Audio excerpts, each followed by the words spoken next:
প্রিয় দর্শক, স্বাগত জানাচ্ছি আমাদের এশিয়ান সংবাদ বিশ্লেষণে। আজকে 10ই এপ্রিল আর ওদিকে 27শে চৈত্র। আজকের প্রধানতম খবর আমাদের জাতীয় জীবনে যেটি রয়েছে সেটি হচ্ছে আমাদের শিশু শিক্ষার্থীরা যারা মাধ্যমিকের এসএসসি, তাদের এসএসসি পরীক্ষা এই যে একটু পরে শুরু হয়ে যাবে। সারা বাংলাদেশে সব জায়গায় মানে জীবনের প্রথম এই পরীক্ষাটি ওদের জন্য বড় মাপের একটি পরীক্ষাটি, এটি ওদের জন্য খুব গুরুত্বপূর্ণ। সমস্ত এসএসসি পরীক্ষার্থীদের জন্যে শুভকামনা জানিয়ে আমরা শুরু করছি আমাদের আজকের এশিয়ান সংবাদ বিশ্লেষণ। সঙ্গে আমি ডক্টর মঞ্জুরুল হক। চলুন আমাদের সংবাদের ভুবনে। একেবারে শুরুতে দেশ রূপান্তর দিয়ে আমরা যেটি বরাবরের মতো শুরু করি। দেশ রূপান্তর আমাদের হাতে রয়েছে। দেশ রূপান্তর বলছে যে ভারতের ট্রান্সশিপমেন্ট বাতিল, চীনা বিনিয়োগ ঠেকানোর কৌশল, এটি আমরা পাচ্ছি এর প্রথম হেডলাইনটিতে। লাল কালিতে যে হেডলাইনটি দেশ রূপান্তর করেছে, ভারতের ট্রান্সশিপমেন্ট বাতিল, চীনা বিনিয়োগ ঠেকানোর কৌশল, এটা ড্রপ হেডে লেখা হলো ট্রাম্পের শুল্কের পর আরেক ধাক্কা রফতানি খাতে, ভারতকে দেয়া সুবিধা বাতিলের পাল্টা উদ্যোগ নেওয়া উচিত হবে না। দেশ রূপান্তরের নিজস্ব প্রতিবেদকের প্রতিবেদন এটি।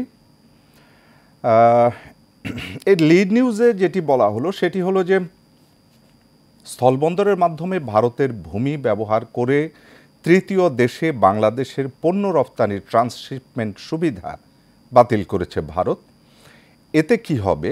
এতে এখন থেকে বাংলাবান্ধা এবং অন্যান্য স্থলবন্দরের মাধ্যমে ভারতের ভূমি ব্যবহার করে নেপাল ও ভুটানে আর পণ্য রপ্তানি করা যাবে না।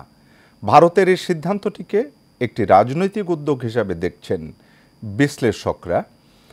তার মানে ট্রান্সশিপমেন্টের ক্ষেত্রে বাংলাদেশ একটুখানি অসুবিধার মধ্যে পড়ল। বাড়তি শুল্ক স্থগিতের সিদ্ধান্তে ট্রাম্পকে ইউনুসের ধন্যবাদ। ডক্টর মোহাম্মদ ইউনুস ধন্যবাদ জানিয়েছেন বাড়তি শুল্ক। আমরা জানি যে ট্রাম্প কিছুদিন আগে প্রায় সারা বিশ্বের বেশিরভাগ দেশের শুল্কায়নের উপরে আবার বাড়তি শুল্ক আরোপ করেছেন। সেখানে কমপক্ষে 10% শুল্ক রয়েছে এবং অতিরিক্ত আরও বেশি। সেটির জন্যে সেটি 90 দিনের জন্য মোটামুটি স্থগিত করেছেন ট্রাম্প, নিজেও একটু পিছিয়ে এসেছেন। আলোচনা চলছে সকল বিষয়ে। ডান পাশে যে বড় হেডলাইনটি রয়েছে সেটি হলো বাংলাদেশ বিনিয়োগের সেরা দেশ, প্রধান উপদেষ্টা বললেন। রাজধানীর হোটেল ইন্টারকন্টিনেন্টালে গতকালে বাংলাদেশের বিনিয়োগ সম্মেলন উদ্বোধন করেন প্রধান উপদেষ্টা ডক্টর মোহাম্মদ ইউনুস। এখানে একদম লিড নিউজে যেটি বলা হয়েছে সেটি হলো যে বিনিয়োগের জন্য বাংলাদেশ উন্মুক্ত, কোনো বাধা ছাড়াই ব্যবসা করা যাবে বলে মন্তব্য করেছেন অন্তর্বর্তী সরকারের প্রধান উপদেষ্টা অধ্যাপক ডক্টর মোহাম্মদ ইউনুস। বাংলাদেশে বিনিয়োগ করলে এই অঞ্চল জুড়ে ব্যবসা করার সুযোগ তৈরি হবে বলে বিনিয়োগকারীদের আশা দেখিয়েছেন তিনি। এটি একটি বড় ধরনের সংবাদ যে বিনিয়োগের জন্যে সারা বিশ্ব থেকে কিন্তু বাংলাদেশের কাছে এখন সবাই আসছেন। এটি একটি আশা জাগানিয়া সংবাদ। পরীক্ষামূলকভাবে চালু হলো স্টারলিংক ইন্টারনেট, গতি 100 থেকে 120 Mbps। আচ্ছা, এর নিচেই পাশে রয়েছে পুলিশ পদক পেতে তদবির নয় যোগ্যতাই প্রধান। চলতি অর্থবছরে প্রবৃদ্ধির হার 3.9%। আমরা একটু লোয়ার ফোল্ডে যাই দেশ রূপান্তরের। সেখানে রয়েছে 4000 কোটি ব্যয়ের অনুসন্ধানে দুদক। 4000 কোটি টাকা ব্যয় হয়েছে কোথায়? ড্রফেডে বলা হয়েছে যে মুজিব বর্ষ পালন ও বঙ্গবন্ধুর মুরাল নির্মাণে খরচটি হয়েছে। গাজায় বর্বরতার প্রতিবাদ, হামলা ভাঙচুরের ঘটনায় 10 মামলা, গ্রেফতার 72। বিএনপির র্যালি আজ। গাজায় হামলার প্রতিবাদে গত সোমবারে বিক্ষোভ চলাকালে দোকানে ভাঙচুর হামলার ঘটনায় এ পর্যন্ত ৭২ জনকে গ্রেফতার করা হয়েছে, ১০টি মামলা দায়ের করা হয়েছে। ঘটনার তদন্ত অব্যাহত আছে। এটি একটি আশ্চর্যজনক সংবাদ যে গাজায় সবাই সমর্থন করছে মুসলিম বিশ্বকে, যারা নির্যাতিত হচ্ছে তাদের, সেখানে স্বদেশের দোকানপাট ভাঙচুর করে এর প্রতিবাদ, এটি একটি বিস্ময়কর ঘটনা। আসলে পয়লা বৈশাখ নিয়ে একটি খবর আছে। পয়লা বৈশাখ হবে সর্বজনীন, থাকবে ভিন্ন ধর্মী আয়োজন। এটি নিয়ে জনমনে একটু প্রশ্ন আছে যে কীরকম হবে। আমরা একটু জানিয়ে দিচ্ছি লিড নিউজটা। আগামী বার্তায় জানান দিয়ে বাংলা নববর্ষ আসছে। বাঙালির সবচেয়ে বড় উৎসব পয়লা বৈশাখ উদযাপনের মধ্য দিয়ে বরণ করা হবে নতুন বছর ১৪৩২। আজকে ২৭শে চৈত্র যতটা দেখেছি, তার মানে এই যে সামনে ১৪ই এপ্রিল পয়লা বৈশাখে পালিত হবে। পয়লা বৈশাখ হবে সার্বজনীন, কিছু নতুন মাত্রা থাকছে। নববর্ষের বাঙালি শোভাযাত্রায় বাঙালি ছাড়াও ২৭ জাতিগোষ্ঠী অংশগ্রহণ করবে। শোভাযাত্রায় কৃষক একটি বড় থিম হিসেবে থাকছে। আর এছাড়া ফিলিস্তিনের পতাকা হাতে শান্তির বার্তা থাকবে। আমরা দেখছি যে পয়লা বৈশাখের এই বিষয়টিতে একটু ভিন্ন ধর্মী আয়োজন এসেছে। ১০ দিনের মধ্যে এনসিপির কেন্দ্রীয় কমিটি। আচ্ছা, এর পাশাপাশি যে ছবিটা আমরা দেখছি একটু রঙিন ছবি, কিন্তু ভয়ঙ্কর বিষয়টি, বুড়িগঙ্গা নদীর পাড়ে রাসায়নিক মিশ্রিত পলিথিন শুকানো হচ্ছে। ছবিটি রাজধানীর লালবাগ বেড়িবাঁধ থেকে তোলা। মানে আমাদের নদীগুলিকে আমরা যথাসম্ভব বিষাক্ত করার একটি প্রতিযোগিতায় নেমেছি। এই যে রাসায়নিক দ্রব্যাদি ধোয়া হচ্ছে, এখানে মাছ বলতে তো কিছু নেই। আর ওদিকে কারখানার সমগ্র বর্জ্য, সেটি ফেলবার জায়গা হচ্ছে নদী, যে নদী আমাকে আপনাকে বাঁচিয়ে রাখে। এই মোটামুটি আমাদের দেশ রূপান্তরের প্রথম খবরগুলো। আমরা একটু প্রথম আলো, হাতে প্রথম আলো পেয়েছি। যারা প্রথম আলোর নিয়মিত পাঠক তারা জানেন, জাতীয় দৈনিক একদম প্রথম আলো তার শুরুতে বলল পাল্টা শুল্ক ৯০ দিনের জন্য স্থগিত করলেন ট্রাম্প। এই যে খবরটি, যে বাণিজ্য যুদ্ধ ড্রপহেডে যেটা বলা হয়েছে লালকালিতে, অবশ্য এ সময় পাল্টা শুল্ক ১০% কার্যকর হবে। চীনের পণ্যে শুল্ক বাড়িয়ে ১২৫% করা হয়েছে। ড্রপহেডে যেটা বুলেট পয়েন্টে বলা হয়েছে, প্রেসিডেন্ট ট্রাম্পকে ধন্যবাদ জানিয়েছেন প্রধান উপদেষ্টা অধ্যাপক মোহাম্মদ ইউনুস। ৭৫টি বেশি দেশ যুক্তরাষ্ট্রের প্রতিনিধিদের সঙ্গে যোগাযোগ করেছে। যেসব দেশ যুক্তরাষ্ট্রের উপর পাল্টা শুল্ক আরোপ করেনি সেসব দেশ পুরস্কৃত হবে। আমরা প্রথম আলোতে এই খবরগুলো পেয়েছি। আমরা একটু লোয়ার ফোল্ডে যাই। এর পাশেই আছে বাংলাদেশের শিল্পবন্ধু কিহাক সাং পেলেন অন্যরকম স্বীকৃতি। ৭৮ বছরের জীবনে ৪৫ বছর ধরে বাংলাদেশের শিল্পের সঙ্গে জড়িয়ে আছেন কিহাক সাং। ইয়াং ওয়ান কর্পোরেশনের এই চেয়ারম্যান গতকাল প্রধান উপদেষ্টা অধ্যাপক মোহাম্মদ ইউনুসের হাত থেকে স্বীকৃতি সম্মানসূচক নাগরিকত্ব নেন। গতকাল রাজধানীর ইন্টারকন্টিনেন্টাল হোটেলে এই স্বীকৃতি দেয়া হয়। বিশ্বকে বদলানোর অভিনব ধারণা আছে বাংলাদেশের। সম্মেলনে প্রধান উপদেষ্টা ৪ দিনব্যাপী বাংলাদেশ বিনিয়োগ সম্মেলন ২০২৫-এর আনুষ্ঠানিক উদ্বোধন করেন প্রধান উপদেষ্টা। বাংলাদেশ সম্পর্কে বলা হয়েছে, ব্যবসা বাণিজ্য বিশ্বকে বদলে দেওয়ার একটি শক্তিশালী হাতিয়ার। বিশ্বকে বদলে দেওয়ার অভিনব সব ধারণা রয়েছে বাংলাদেশের। শূন্য বেকারত্বের ধারণার উপরেও গুরুত্ব আরোপ করা হয়েছে। এই যে ওই খবরটি আবার আমরা প্রথম আলোতেও পেলাম। বাংলাদেশকে দেয়া ট্রান্সশিপমেন্ট সুবিধা প্রত্যাহার করল ভারত। যুক্তরাষ্ট্রের বাজারে পাল্টার ৩৭% বাংলাদেশি পণ্যের শুল্ক দাঁড়াতো ৫২%। আমরা দেখেছি যে ৯০ দিনের জন্য এটি স্থগিত করেছেন ট্রাম্প। নদী দখল নিয়ে একটা সংবাদ ছবিসহ প্রথম আলোতে, নদীর জায়গায় সরকারি স্টেডিয়াম, সাভারের বংশী ও ধলেশ্বরী শেখ রাসেলের নামে নির্মিত এই মিনি স্টেডিয়ামকে ওসিলা করে এখন এলাকাবাসীও নদী দখলে মেতেছে। আচ্ছা, বংশী এবং ধলেশ্বরী দখল হয়ে যাচ্ছে। বংশী নদীর একটি প্রবাহ ঢাকার সাভার উপজেলার ভাগলপুর এলাকায় শেষ হয়েছে। ভাগলপুরের পানির প্রবাহটি ধলেশ্বরী নাম নিয়ে রাজধানী ঢাকাকে পূর্ব দিকে মেঘনার সঙ্গে গিয়ে মিশেছে। এখানে একটি অংশ দখল করে নির্মাণ করা হয়েছে সরকারি স্টেডিয়াম। এই স্টেডিয়ামের ওসিলা করে এলাকাবাসী দখলে মেতেছে। প্রিয় দর্শক, আপনারা যদি ঢাকার পার্শ্ববর্তী সাভারে যান, ওদিকে ধামরাইতে যান, যেখানে বংশী নদীটির স্রোত বহমান ছিল, সেখানে এখন গেলে দেখবেন যে পানি পচে গেছে শিল্প বর্জ্যে এবং প্রচণ্ড দুর্গন্ধ। তার মানে নদীগুলিকে আমরাই হত্যা করছি এবং তার সঙ্গে দখলই সত্যতা আমাদের সঙ্গে আছেই। প্রথম আলো এই কথাগুলো বলল। এরপরে সময়ের আলো আমাদের হাতে।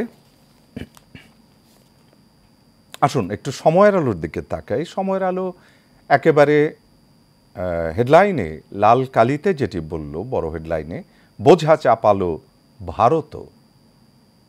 ড্রপ হেডে বলা হয়েছে বাংলাদেশের ট্রান্সশিপমেন্ট বাতিল করল ভারত। চীন বাদে সব দেশের ওপর নতুন শুল্ক স্থগিত। এটা আমরা একটু আগে খবরটা আপনাদের জানিয়ে দিয়েছি। এই খবরটির সঙ্গে রয়েছে যে ভারতের সঙ্গে ট্রান্সশিপমেন্ট বাতিল হয়েছে। এই যে এই খবরটি একেবারে শুরুতে যেটি বলেছিলাম, সময়ের আলো কিন্তু খবরটি দিয়েছে। আমরা অন্য পত্রপত্রিকায় কেন হেডলাইনে এটি পেলাম না, সত্যি অবাক হয়েছি। আজ থেকে এসএসসি পরীক্ষা শুরু, পরীক্ষার্থী 19,28,000, প্রশ্ন ফাঁস, গুজব এসব রোধে সতর্ক করল বোর্ড। একটু পড়ি হেডলাইন, ড্রপ হেডের কথাগুলো আমরা বললাম, নিউজ লিডটা একটু পড়ি। আজ বৃহস্পতিবার থেকে শুরু হচ্ছে 2025 সালের মাধ্যমিক স্কুল সার্টিফিকেট ও সমমানের পরীক্ষা। এবছর পরীক্ষা দিচ্ছে 19,28,000 পরীক্ষার্থী বিভিন্ন শিক্ষা বোর্ডের অধীনে অংশ নিচ্ছে। বাংলা প্রথম পত্র পরীক্ষার মধ্য দিয়ে শুরু হচ্ছে এসএসসি তত্ত্বীয় পরীক্ষা, সেই যে বুক দুরু করা পরীক্ষা এসএসসি, এই অভিজ্ঞতা আমাদের প্রায় সবার আছে। বাংলাদেশ ব্যবসার সেরা জায়গা, সময়ের আলোতে এই হেডলাইনটা এসেছে। বিনিয়োগ সম্মেলনে ডক্টর ইউনূস কথাটি বলেছেন। এখানে বিনিয়োগ করলে তাই এই অঞ্চলে ব্যবসার সুযোগ সৃষ্টি করবে। ড্রপ হেডে টাকা উপার্জন করা সুখ, কিন্তু অন্যদের সুখী করা হলো সুপার সুখ। এদেশে ব্যবসা করলে এ দুটি পাওয়া যাবে। ডক্টর ইউনূস বলেছেন। আমরা জানি যে ইউনূস স্যার নিজে জানেন কিভাবে উৎপাদন করতে হয়, ব্যবসা করতে হয়। কিহাক সাং পেলেন সম্মানসূচক নাগরিকত্ব। প্রিয় দর্শক, আপার ফোল্ডে, সময়ের আলোর আপার ফোল্ডে এই জিনিসটার সঙ্গে হঠাৎ এই সিদ্ধান্তে ঢাকা হতবাক। সিদ্ধান্তটি হলো ভারতের ভূখণ্ড ব্যবহার করে বাংলাদেশের পণ্য তৃতীয় দেশে যাওয়ার জন্য 2020 সালের 29শে জুন একটি আদেশ জারি করেছিল দেশটি, সেটি এখন হচ্ছে না। প্রিয় দর্শক, আমাদের হাতে কিন্তু আরও অনেকগুলো পত্রিকা, আমরা কিন্তু জানিয়ে দেব আজকে স্বদেশ এবং বিশ্বের কথা। সঙ্গে থাকবেন, ছোট্ট একটা বিরতি নিয়ে আবারও কিন্তু ফিরছি। আবার স্বাগত জানাচ্ছি আমাদের এশিয়ান সংবাদ বিশ্লেষণে। ডক্টর মোহাম্মদ ইউনূস বললেন যে বাংলাদেশ ব্যবসার সেরা জায়গা, প্রধান উপদেষ্টা কাতার যেতে পারেন 21শে এপ্রিল। আর ওই যে প্রথমটা জানিয়ে দিয়েছি না, যে এসএসসি পরীক্ষা শুরু, প্রশ্নপত্র আর গুজব রোধে সতর্ক করেছে বোর্ড। প্রিয় দর্শক, এই গুজবটি কিন্তু কোনোভাবেই ছড়ানো যাবে না। কঠিন ব্যবস্থা গ্রহণ করা হবে যারা গুজব ছড়াবেন। সামাজিক মাধ্যম থেকে শুরু করে আমাদের সকল মাধ্যমে, মুখে মুখে, যে কোনোভাবেই আপনি যদি গুজব ছড়ান, তাহলে কিন্তু রক্ষা পাওয়া যাবে না। লোয়ার ফোল্ডে একটু তাকাই আমরা। ওষুধে বাড়তি শুল্ক আরোপ করবেন ট্রাম্প। ওষুধে শুল্কায়ন যদি করেন ট্রাম্প, আমরা জানি ট্রাম্প একটু অন্য রকমের প্রশাসক, তাহলে অসুবিধাই হবে। মার্কিন পণ্যে 84% শুল্ক আরোপ চীনের। ওদিকে পাল্টা ব্যবস্থা হিসেবে চীনও কিন্তু মার্কিন পণ্যে 84% শুল্ক আরোপ করে বসে আছে। আমরা একটু লিডটা একটু দেখি, নিউজ লিডটা। এবার মার্কিন পণ্যে 84% শুল্ক আরোপ করেছে বেইজিং, যা আগে ছিল 34%। 10ই এপ্রিল থেকেই শুল্ক কার্যকর হবে। যুক্তরাষ্ট্রের 104% শুল্ককে নিপীড়নমূলক আখ্যা দিয়ে চীন এই শুল্ক আরোপ করেছে। এমন পরিস্থিতিতে বিশ্বজুড়ে মন্দার আশঙ্কা প্রবল। প্রিয় দর্শক, আমরা দেখছি যে একটি শুল্ক যুদ্ধ, মানে বাণিজ্য যুদ্ধ শুরু হয়েছে। ডিজিটাল বৈষম্য করাবে স্টারলিংক। 16 এপ্রিল প্রধান উপদেষ্টার সঙ্গে বৈঠক। নির্বাচনের তারিখ চাইবে বিএনপি। বিএনপি কোনোভাবেই ডিসেম্বরের বাইরে যেতে চায় না। লিঙ্কটা আমরা একটু জানিয়ে দিই।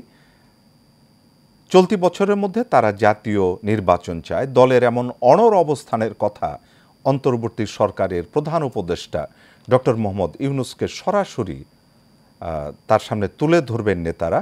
নির্বাচন নিয়ে 16 এপ্রিল দুপুরে বিএনপির একটি উচ্চ পর্যায়ের প্রতিনিধি দল সরকার প্রধানের সঙ্গে বৈঠক করবে।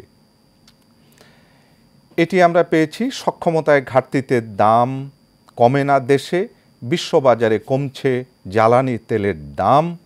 ইসরায়েলের গণহত্যার প্রতিবাদে সারা দেশে বিক্ষোভ অব্যাহত, সামিল হলো শিশুরাও।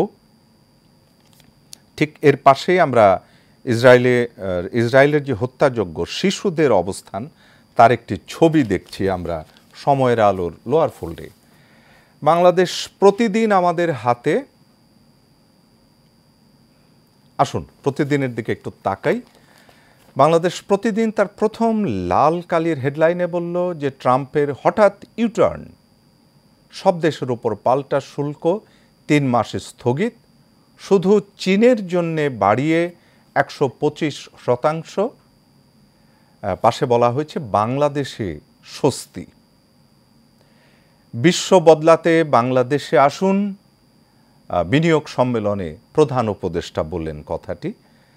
ট্রান্সশিপমেন্ট সুবিধা হঠাৎ বাতিল, বিনিয়োগকারীরা নীতির ধারাবাহিকতা চান। এটি আমরা দেখছি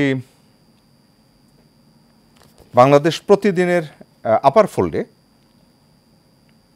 পুরনোদের চ্যালেঞ্জ করছে নতুনরা, বসুন্ধরার সঙ্গে ব্যবসা সম্প্রসারণে আগ্রহী ফিনল্যান্ড। ঢাকার সঙ্গে প্রতিরক্ষা সহযোগিতা বাড়াতে চায় মস্কো। এনসিপি হেফাজত বৈঠক, আওয়ামী লীগের বিরুদ্ধে ঐকমত্য। লোয়ার ফোল্ডের যে কথাগুলো আমরা জানিয়ে দিচ্ছি, এটি হচ্ছে বাংলাদেশ প্রতিদিনের লোয়ার ফোল্ড। মহাসড়কে অবরোধ, শ্রমিক পুলিশ সংঘর্ষ, আহত শতাধিক। ঘটনাটি ঘটেছে রূপগঞ্জে। গতকাল শ্রমিকদের মহাসড়ক অবরোধ করা হয়েছে, শ্রমিকরা করেছেন।